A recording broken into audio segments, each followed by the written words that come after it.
Hello there. Now, I'll just say this off the bat. I fully recommend The Suicide Squad. The Suicide Squad movie. Absolutely great film. The Suicide Squad. Don't forget to like and subscribe. That's right, I'm about to monologue, son. Alright, after the train wreck of the first Suicide Squad movie and the Birds of Prey that just I didn't care for. It was fun, but it's one of those movies that's easily forgettable just because it tries to play as safe as possible. Then we get The Suicide Squad. And honestly, this is probably James Gunn's greatest film. You sympathize with everyone. You sympathize with the heroes or villains, whatever you identify them as. You sympathize with even the...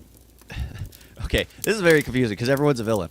You sympathize with all the villains in the story, all the heroes in the story. They are actually terrible people. They're willing to do whatever. They actually seem like a Suicide Squad. Because my biggest issue with the first movie was they were fighting a faceless villain. When you expect them to be fighting innocents, when you expect them to be working under the table, because that's literally what Amanda Waller said. Basically, use them so you can scrap them if the whole mission goes sideways. Here, they send them into a country that's at war with itself, and let them do whatever. Just get to the objective to destroy the hard drive.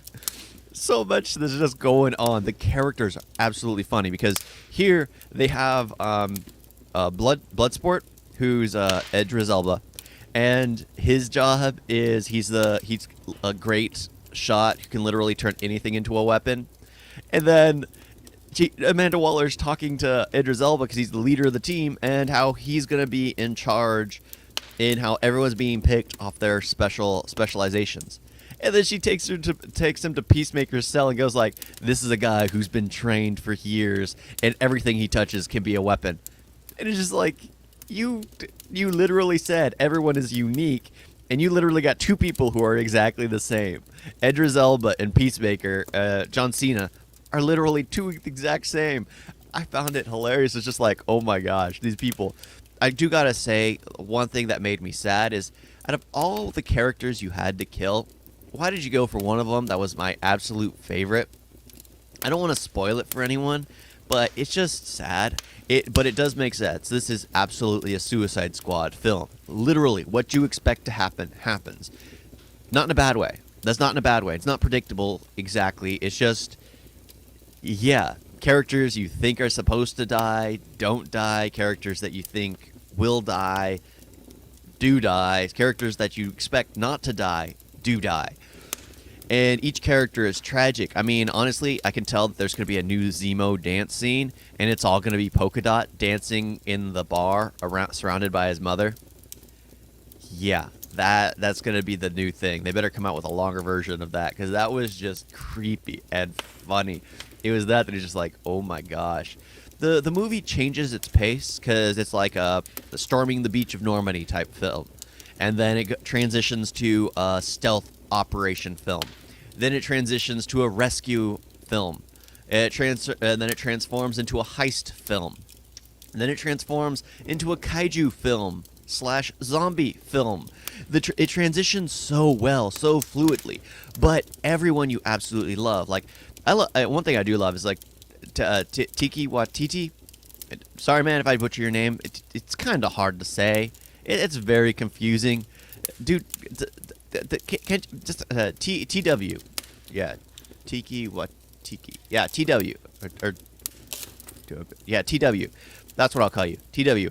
It's funny how he's starting to get into every single movie. The first time I saw him was What We Do in the Shadows, and now you see him as Cork in Marvel, the Stone Monster, and then he's he's now in DC as the rat catcher. Yeah, one. It's just like one of those things. Of course, poor guy OD'd on heroin, but it's still nice to see him getting out there and doing things.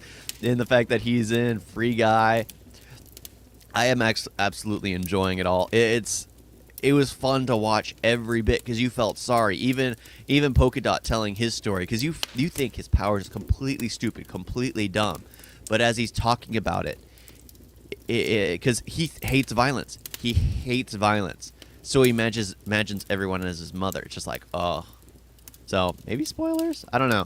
I don't know what's considered spoilers these days and age, because everyone's going to say, you shouldn't have said that. Well, it happens at the beginning of the film. If you're watching 4 minutes in, I haven't spoiled anything for you. But yeah, I guess that one would be. But yeah, you sympathize with every character. You absolutely sympathize with every character. And I absolutely love that. Like even the kaiju, it's just like you feel sorry for him. At the very end, it's just like, yeah, he was forcibly brought but against his will, experimented on, and it's just like, no wonder he wants to wreak havoc. There are tons of stuff that just goes on. It's just like, I absolutely feel sorry for you. I absolutely feel sorry for you. I absolutely feel sorry for in the phobias of each character. Like one character falls in the water at the very beginning, and it's just like, does anyone know if the weasel can swim? So someone, of course, has to save the weasel's life. It's so hilarious that they didn't even bother double checking all this stuff. Oh, it's just like certain characters have phobias of other characters' powers. There's so many things that go on. It's just like, this is funny. And one thing that really established it that it was going to work is at the very beginning of the movie, as they're bringing everyone to form the team, you see the people in Amanda Waller's base taking wagers on who's going to die. That's when you know it's a good Suicide Squad film, because they know exactly what's going on. They know exactly that those people aren't expected to die. So it might as well make some money off of it. Might as well have some fun with it. And I enjoyed that. It was a fun seeing Amanda Waller actually being Amanda Waller, where she hides in her tower, controlling everyone from afar. That's what she does. That's Amanda Waller. She never gets in the thick of it. She does not get in the thick of it. She stays out of it at all costs, because that's Amanda Waller. All right. Yeah. Thank you all for watching. The Suicide Squad is an absolutely amazing film. I would definitely recommend it. I feel sorry for Kaiju. Seemed like a poor little guy who just innocent and just forced against his will. That he just wanted to get back out, gazing at the stars. Just wanted to gaze at the stars. But this is James Gunn's greatest film because you feel sorry for everyone. You can relate to everyone. You can see everyone's perspective. And I like that. I like it when it's just, I see why you're doing this. I see why you're doing this. Like a Thanos moment where he's doing it, even though I think, you know what, that's another rabbit hole. But the Thanos doing it for fault because he loved death makes more sense than him just doing it to eradicate the population. Because people do crazy things for love, and killing half of the galaxy for love, yeah, that makes sense. That makes absolute sense. Killing it to save the population doesn't make sense. But yeah, this movie, absolutely great. Perfect.